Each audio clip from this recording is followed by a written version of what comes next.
मुख्यमंत्री पुष्कर सिंह धामी ने नैनीताल में खेला क्रिकेट। नैनी झील के किनारे चाय की चुस्कियों का आनंद भी लिया। इस वक्त की अहम जानकारी आपको बता रहे हैं। सीएम ने नैनीताल घूमने आए पर्यटकों को खुद पिलाई चाय। सीएम ने डीएसए खेल मैदान में बच्चों के साथ खेला क्रिकेट। स्थानीय लोगों से सीएम धामी ने विकास को लेकर की चर्चा। तस्वीरें आप देख पा रहे हैं। मुख्यमंत्री पुष्कर सिंह धामी ने नैनीताल में क्रिकेट खेला है। बताया जा रहा है कि डीएसए मैदान में बच्चों के साथ मुख्यमंत्री क्रिकेट खेलते हुए नजर आए। इसी बीच चाय की चुस्कियों का भी आनंद लिया और साथ ही साथ वहां मौजूद पर्यटकों को भी मुख्यमंत्री ने खुद चाय पिलाई। सीएम ने नैनीताल घूमने आए पर्यटकों को खुद पिलाई चाय। इसके अलावा विकास को लेकर पर्यटकों के साथ मुख्यमंत्री ने चर्चा भी की। उनसे उनके विचार जानने का प्रयास किया। स्थानीय लोगों से सीएम धामी ने विकास को लेकर चर्चा की। पर्यटकों से भी की मुलाकात। तो तस्वीरें आप देख पा रहे हैं। नैनीताल की तस्वीरें। मुख्यमंत्री नैनीताल पहुंचे तो बताया जा रहा है कि डीएसए मैदान पहुंचे, बच्चों के साथ क्रिकेट खेला। और इसी खबर पर हमारे साथ देहरादून से संवाददाता अभय कैथुरा फोन लाइन पर जुड़ चुके हैं। जी अभय, मुख्यमंत्री जिस तरह से खुद लोगों के बीच में पहुंचे थे, क्रिकेट खेलते हुए नजर आए, चाय की चुस्कियां भी ली और लोगों को भी चाय पिलाई, क्या कुछ अपडेट रहा? बिल्कुल, ये कह सकते हैं कि मुख्यमंत्री पुष्कर सिंह धामी जब भी किसी जनपद के प्रवास कार्यक्रम पर होते हैं तो फिर वो अपने चिरपरिचित अंदाज में लोगों से मिलने का काम करते हैं। आज सुबह भी ये कह सकते हैं कि मुख्यमंत्री पुष्कर सिंह धामी नैनीताल में जब रात्रि विश्राम कल उन्होंने किया था, तो आज सुबह चिरपरिचित अंदाज में सुबह उठे, मॉर्निंग वॉक के लिए निकले और इस दौरान रास्ते में जो भी ये कह सकते हैं जो भी शख्सियत उन्हें मिले हैं, जो लोग उन्हें मिले, उनसे बातचीत की है, उनका कुशलक्षेम जाना है, उनसे बेहतरी यानी प्रदेश के विकास के लिए, सरकार के बेहतर कामों के लिए सुझाव मांगने का काम मुख्यमंत्री की तरफ से किया गया। मुख्यमंत्री ने इस दौरान जो वहां पर जैसे जो मैदान है जहां पर स्कूल के बच्चे क्रिकेट खेल रहे थे, उनके साथ क्रिकेट खेलने का काम भी मुख्यमंत्री की तरफ से किया गया। बच्चों को आश्वस्त किया गया कि राज्य सरकार उनके विकास के लिए, खेलों के विकास के लिए लगातार काम कर रही है और हर जनपद में किस प्रकार से स्टेडियमों के माध्यम से खेलों का सर्वांगीण विकास किया जा सकता है, उसको लेकर काम यहाँ पर कर रही है। मुख्यमंत्री पुष्कर सिंह धामी ने इस दौरान ये कह सकते हैं कि एक चाय के ठेले पर जाकर खुद चाय बनाई, लोगों को भी चाय पिलाई जो वहां पर मौजूद थे और स्वयं भी चाय पी। इस दौरान मुख्यमंत्री पुष्कर सिंह धामी ने आम जनता से यानी जो उस समय वहां पर जो लोग मौजूद थे उनसे बातचीत करके प्रदेश में विकास के कामों को लेकर सुझाव मांगने का काम यहाँ पर किया, ताकि सरकार बेहतर तरीके से आम जनता के जो सुविधाएं उन सुविधाओं को बढ़ाने का काम कर सके, राज्य में विकास की रफ्तार बढ़ा सके, ताकि जनता को उन विकास के कामों का लाभ मिल सके। ये समझा जा सकता है कि मुख्यमंत्री पुष्कर सिंह धामी जब भी जनपदों के प्रवास कार्यक्रम पर होते तो अधिकारियों से तो बातचीत करते ही करते हैं, साथ ही आम जनता से भी सीधा संवाद वहां पर करते हैं। और ये सीधा संवाद ये कह सकते हैं कि मुख्यमंत्री पुष्कर सिंह धामी को उस कुशल नेतृत्व को दिखाने का काम करता है जिसमें सभी लोगों के साथ मिलकर सभी लोगों के हित के लिए काम करते हैं। और यही सब चीजें आज नैनीताल में भी मुख्यमंत्री पुष्कर सिंह धामी के मॉर्निंग वॉक के दौरान देखने को मिली थी।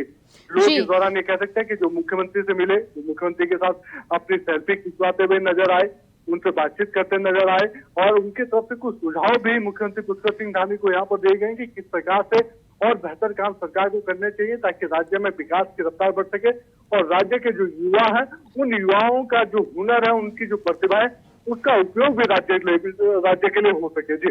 जी बिल्कुल। तो जिस तरह से यहाँ पर तस्वीरें नजर आ रही हैं और जिस तरह से आपने जानकारी दी कि लोगों से भी बातचीत की, खेल खेलते हुए भी नजर आए, विकास को लेकर भी लोगों से उन्होंने चर्चा की, स्थानीय लोगों से बातचीत की। इसके अलावा यदि देखा जाए तो लगातार मुख्यमंत्री पुष्कर सिंह धामी खेलों से लेकर फिल्म प्रोडक्शन को भी बढ़ावा देने के लिए उत्तराखंड में लगातार काम करते हुए नजर आ रहे हैं। तो क्या लगता है आपको विकास के लिए आगे और क्या कुछ किया जा रहा है, क्योंकि 2200 करोड़ की योजनाओं पर काम लगातार चल रहा है उत्तराखंड में? बिल्कुल, ये कह सकते हैं कि मुख्यमंत्री पुष्कर सिंह धामी हर चीज को लेकर यानी राज्य के सर्वांगीण विकास के लिए, राज्य में चौतरफा विकास के लिए अपना काम जो अपना उनका जो विजन है, उस विजन को आगे बढ़ाने का काम यहाँ पर कर रहे हैं। कल ये कह सकते हैं कि पहले मुख्यमंत्री पुष्कर सिंह धामी जब पार्टी कार्यकर्ताओं से नैनीताल में मिले थे, पार्टी पदाधिकारियों से बातचीत उन्होंने करी थी और उन चीजों को जानने का प्रयास किया था कि पार्टी संगठन किस प्रकार से और बेहतर तरीके से यहाँ पर काम कर सकता है, जो संगठन की जो जिम्मेदारी है सरकार की योजनाओं को जन जन तक पहुंचाने के लिए, वो किस रूप में संगठन उसको आगे बढ़ाने का काम कर रहा है, उसको लेकर उन्होंने बातचीत यहाँ पर करी थी। इसके अलावा मुख्यमंत्री पुष्कर सिंह धामी ने उसके बाद जो कुमाऊं मंडल के जो अधिकारी थे उनसे बातचीत करी, जो कुमाऊं मंडल में जो विकास की योजनाएं संचालित हो रही है उनकी समीक्षाएं वहां पर करी। अधिकारियों को जरूरी दिशा निर्देश वहां पर दिए गए कि किस किस सेक्टर में त्वरित गति से काम होना चाहिए ताकि जनता को लाभ यहाँ पर विकास की योजनाओं को मिल सके।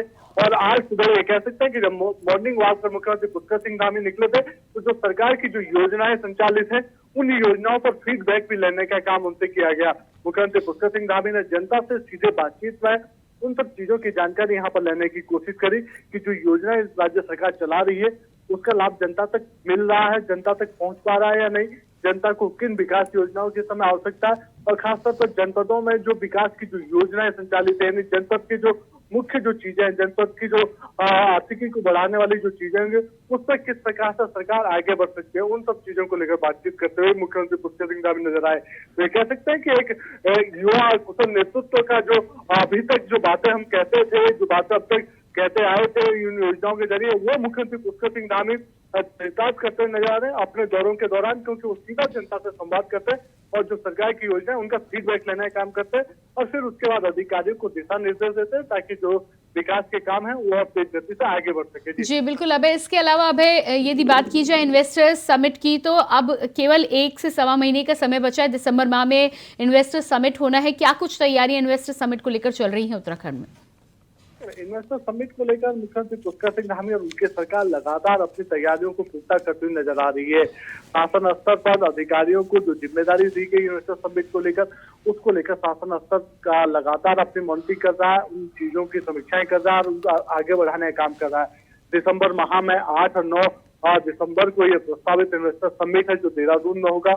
सरकार ने 2.5 लाख करोड़ के निवेश का लक्ष्य इस इन्वेस्टर समिट के लिए यहाँ पर चुना है और उसमें अभी तक ये कह सकते हैं कि प्रथम चरण में बड़ा उत्साहजनक सफलता अब तक सरकार को यहाँ पर देखने को मिली है। 55,000 करोड़ से ज्यादा के MOU अब तक सरकार विभिन्न कंपनियों के साथ यहाँ पर करार कर चुकी है, जो आने वाले दिनों में कह सकते हैं कि उनके जो MOU है वो धरातल पर उतरते हुए भी नजर आएंगे।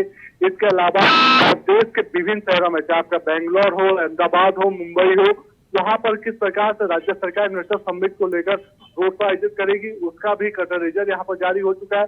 किस मंत्री की भूमिका किस रूप में रहने वाली है इस इन्वेस्टर समिट को लेकर, उसको लेकर भी यहाँ पर सरकार अपना काम कर रही है। और किन शहरों में ये कह सकते हैं कि सरकार की जो कैबिनेट मंत्री है वो कहाँ पर इन्वेस्टर समिट के लिए आयोजित होने वाले रोड शो में प्रतिभाग करेंगे, किस तरह मुखर रहेंगे, उसको लेकर भी बातचीत हो कर रहे हैं। तो ये समझा जा सकता है कि मुख्यमंत्री पुष्कर सिंह धामी लगातार प्रदेश के विकास के लिए काम करें और इन्वेस्टर समिट के माध्यम से जो विकास की जो रफ्तार उस रफ्तार को और बढ़ाने का वो काम करने जा रहे हैं। जो लक्ष्य चुना उस लक्ष्य को पाने के लिए लगातार काम भी कर रहे हैं। जी बिल्कुल। अब इसके अलावा जिस तरह से आप यहाँ पर जानकारी दे रहे थे कि लगातार काम हो रहा है, 2 माह का समय उत्तराखंड में रोड को लेकर भी दिया गया था। तमाम जो रोड मानसून के मौसम में धंस गई थी या जिनका जीर्णोद्धार होना था उनको लेकर भी लगातार काम किया जा रहा था, उसकी भी डेडलाइन अब खत्म होने को है, तो कहाँ तक काम पहुंच चुका है? बिल्कुल, ये समझा जा सकता है कि पहाड़ी क्षेत्रों में जो लगातार सड़कें जो पिछले मानसून सीजन के दौरान प्रभावित हुई थी, जो आपदाग्रस्त हुई थी, उन सड़कों के लिए टेंडर जो प्रक्रिया के जो जारी करने का काम था वो विभाग की तरफ से किया जा चुका है। विभाग को शासन स्तर से बजट प्राप्त हो चुका है, टेंडर प्रक्रिया शुरू हो चुकी है। इसके अलावा जो शहरों में जो सड़कों के लिए जो मानसून सीजन के दौरान जो सड़कें गड्ढाग्रस्त हो गई थी, प्रभावित हो गई थी, वहां पर पैचवर्क का काम इस समय जोर शोर से यहाँ पर चल रहा है ताकि किसी भी प्रकार से कोई भी सड़क गड्ढा से मुक्त रहे, जैसे सड़कें गड्ढा मुक्त यहाँ पर रह सके, उसके लिए लगातार काम हो रहा है। PWD विभाग की लगातार मॉनिटरिंग यहाँ पर की जा रही है ताकि जो सड़कें प्रभावित हुई है वो सड़कें सही समय पर बन सके, जनता को यातायात से किसी प्रकार की असुविधा का सामना न करना पड़े। जी बिल्कुल। अब सरकार का ही काम है। अब इस तमाम जानकारी के लिए आपका बहुत बहुत शुक्रिया।